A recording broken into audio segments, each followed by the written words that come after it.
Eu queria saber como que você vê, né, essa atuação do Lula na política internacional nesse governo, que está sendo claramente um dos carros-chefes dele, né? E queria saber também como você vê esses dois pontos que aparecem recorrentemente na atuação dele, que é a questão do Fundo Amazônico e a da guerra da Ucrânia. E, por fim, né, saber, né, e nós no Brasil, que tipo de efeito isso pode ter no Brasil, né, sabendo que, como você apresentou muito bem, a gente está numa situação complicada, né? O Lula está, de certa forma, encurralado nessa história recente da nossa política. Bom, eu continuo achando que o Lula ele não tem o poder que ele acha que tem, ele sabe disso. Ele sabe que ele ganhou por uma margem apertada, que foi uma façanha histórica diante da dimensão das forças que se opunham a ele. E essas forças que se opunham a ele estão aí inteirinhas, estão todas aí. Os militares continuam golpistas, esse é um capítulo à parte, a gente pode discutir mais adiante. Continuam golpistas, não no sentido tradicional. Ele não ganhou os militares. Você vê a última declaração anteontem nos jornais, qual foi o do Comando de Estado-Maior, ou qualquer coisa assim, diz o seguinte: nós não somos golpistas. Nós não somos golpistas, não somos legalistas, respeitamos a Constituição e assim por diante, e não demos golpes. Se quiséssemos, teríamos dado. Mais claro, é impossível. Quer dizer, ele está dizendo exatamente a mesma coisa, como outro dia, não vou dizer o nome, porque uma colunista na Folha disse que gostemos ou não gostemos, devemos a democracia, isto é, a eleição e posse do Lula, aos militares que se comportaram como lhes atribui a Constituição. É exatamente o mesmo, e o cara tornou-se progressista, assim por diante, não é direita raivosa.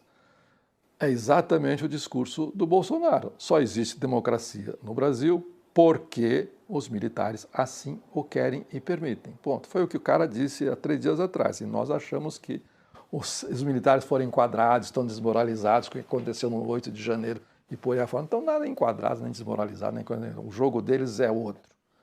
Portanto, e não há, e tem que eles, enfim, o papel deles precisa ser decifrado com calma. Portanto, é um bloco poderoso hostil. No mínimo, hostil. E não que vão dar golpe. Golpe saiu de moda, é outra coisa que eles fazem.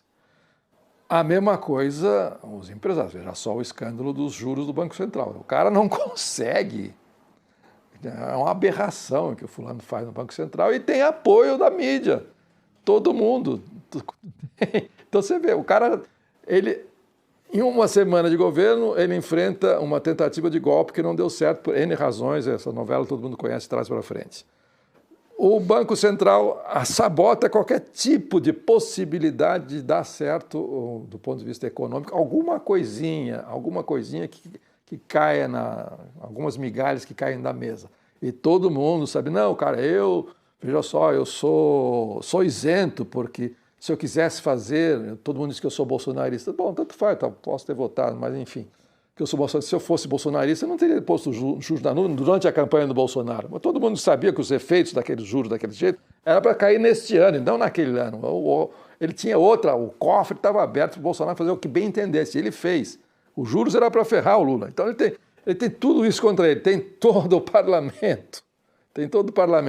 Tem a mídia. A mídia não deu, não. Você lê os editoriais infames da Folha, do Estadão, do Globo eu não leio, já é muita coisa. Basta o Estadão. Os editoriais são infames.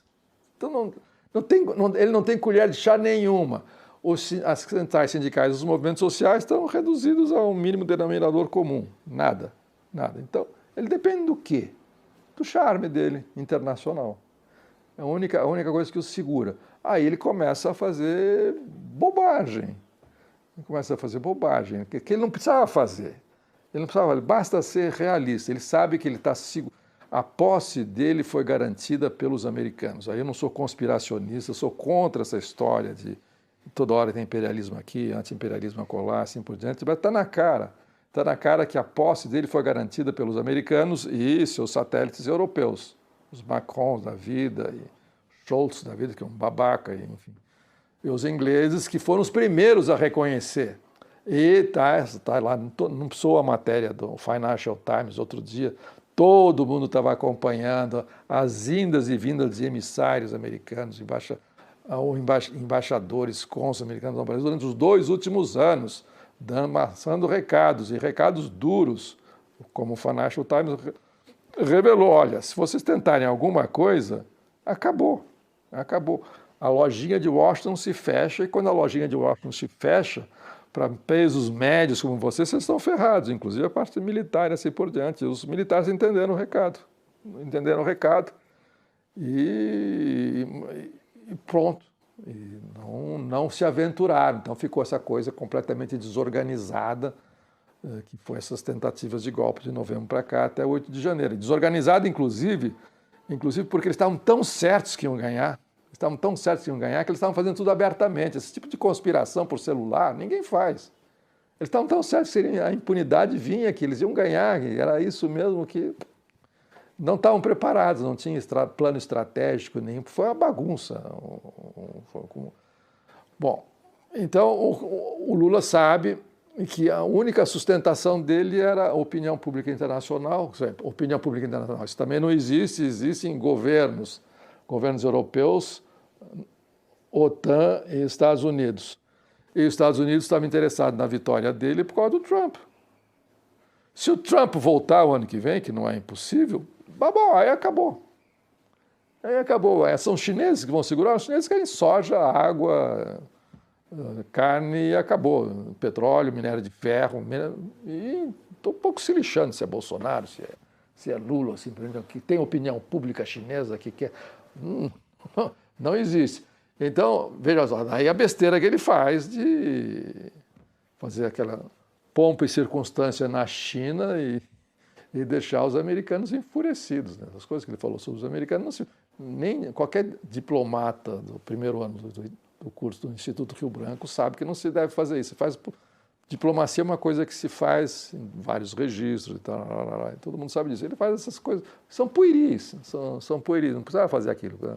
Os americanos compreenderam, curiosamente, como eles estão com digamos, apavorados com a volta do Trump, e sabe que o país está dividido, que, portanto, a fraqueza dele nesse momento é a divisão social dentro dos Estados Unidos.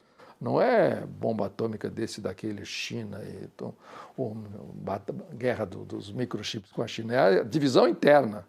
E, portanto, isso enfraquece. Uma grande potência que está dividida internamente, ela está debilitada. Ela está debilitada para qualquer coisa exterior. Então, o problema deles é medo do Trump, apoiamos o barbudo lá. Então o barbudo não pode deixar o capacho do Trump barbarizado do jeito que barbarizou durante 4 anos. Então a primeira coisa que ele tinha que fazer era segurar as pontas e, de fato, a recepção que ele teve nos Estados Unidos foi meio micha perto da chinesa. Os chineses mais espertos botaram tapete vermelho, não mais o quê. Mas é tudo promessa, não saiu nada do papel. E depois o chinês empresta muito dinheiro, mas empresta dinheiro com condições. Se não pagou, retoma tudo. Financiamos uma barragem, não pagaram, a barragem é nossa, pronto. É assim, a África toda é assim. Estou chutando, mas está nos jornais, eu não sou pesquisador. Então o Lula, o poder do Lula é da assim chamada comunidade internacional, que é uma mistificação, mas vai lá, são telefonemas entre presidentes, primeiros ministros e assim por diante. Ora, temos que sustentar esse cara. Como é que a gente sustenta? Aparecendo na mídia, dizendo, olha, ele é bom, ele é democrata, precisamos dele, vai proteger o meio ambiente, povos originários, assim por diante. Meio ambiente é prioridade, a Amazônia, das florestas tropicais, a maior está na Amazônia, esse cara vai se comprometer, portanto temos que financiá-lo, e ele faz o discurso politicamente correto nessas condições, que é isso, direitos humanos, meio ambiente, direitos humanos, Amazônia, direitos humanos e assim por diante.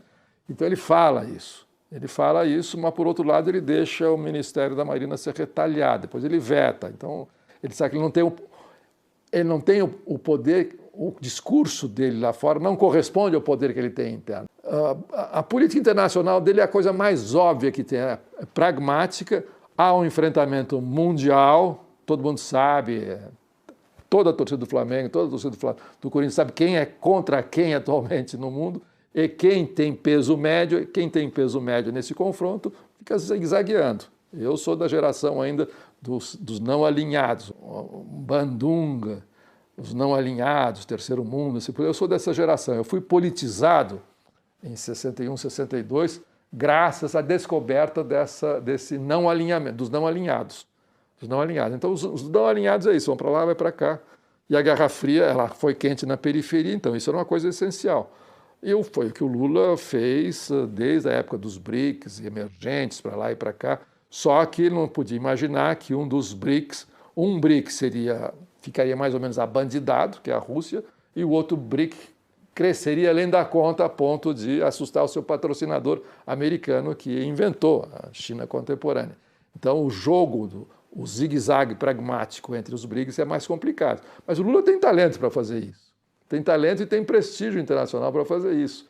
Mesmo o Obama conspirando contra o mundo, o negócio do Obama espionar a Petrobras, espionar a Dilma, ele espionou a Angela Merkel, a função dos Estados Unidos como potência hegemônica, e em todos os sentidos ainda, é como o declínio do Império Romano, pode durar 4 séculos, a gente não vai saber, mas está declinando, mas vai demorar 4 séculos, até lá o mundo pode acabar, mas enfim, pouco importa.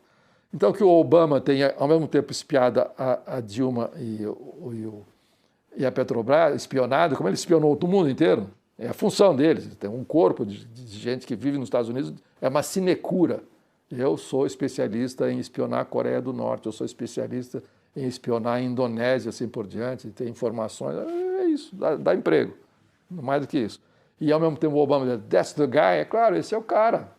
Esse é o cara que está vendendo conforto para todos os investidores do mundo. Olha, vem aqui no Brasil, 80% da população é miserável, mas o investimento é seguro e o retorno é certo, ponto.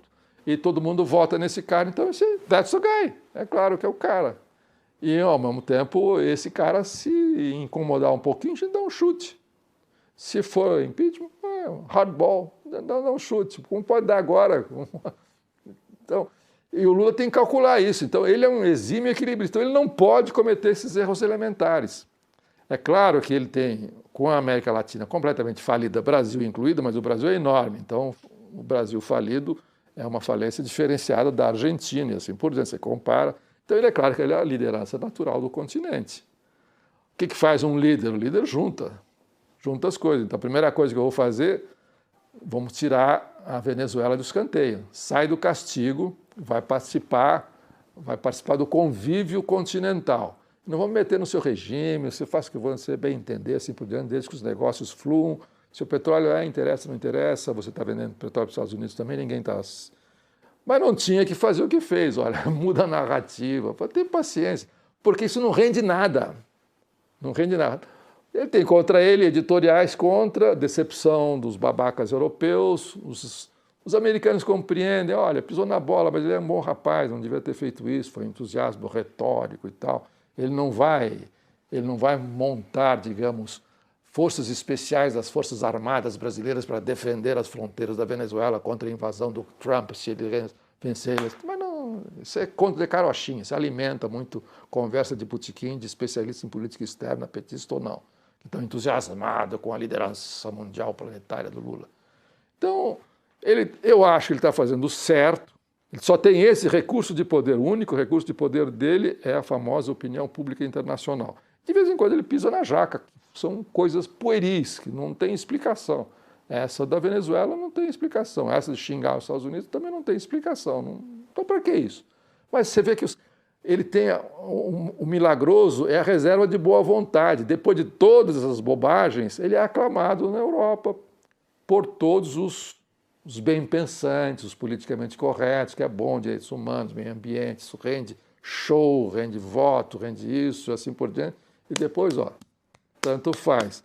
Se você for aprofundar, você vai saber, esse cara que defende o meio ambiente, tem como ministro uma personalidade anterior, internacional em meio ambiente, ele não tem... Quem é que vai dizer isso? Os especialistas sabem, os que escrevem nos jornais especializados sabem. Ele não há mais controle sobre a Amazônia, eles perderam o controle. Não tem mais. O exemplo é Roraima, não tem mais controle. Eles vão dar tiro nos garimpeiros ilegais, que é o lumping do lumping. São 50 mil que estão lá em Roraima. E aí saiu um decreto anteontem autorizando o exército, na verdade é isso, o decreto autorizando o exército a atirar nos garimpeiros. A polícia não dá mais conta. Estão perdendo o controle da Amazônia. A Amazônia está sendo comida pelas bordas, não é o agronegócio que está lá. O agronegócio até pelo menos é mais ou menos comportado em relação à Amazônia. Então eles sabem disso. E ele vende o discurso, mas ele só pode fazer isso. Ele só pode fazer isso. E os caras, por razões de política interna deles na Europa, têm que dar dinheiro para a Amazônia. Bom, ou Noruega, ou Suécia, vocês não vão dar dinheiro para os caras lá. É a última esperança que nós temos. Então, pinga um dinheirinho, sabendo que esse dinheirinho, se bem administrado, algumas áreas vão ficar em pé com isso. Então é assim, bom, vai indo.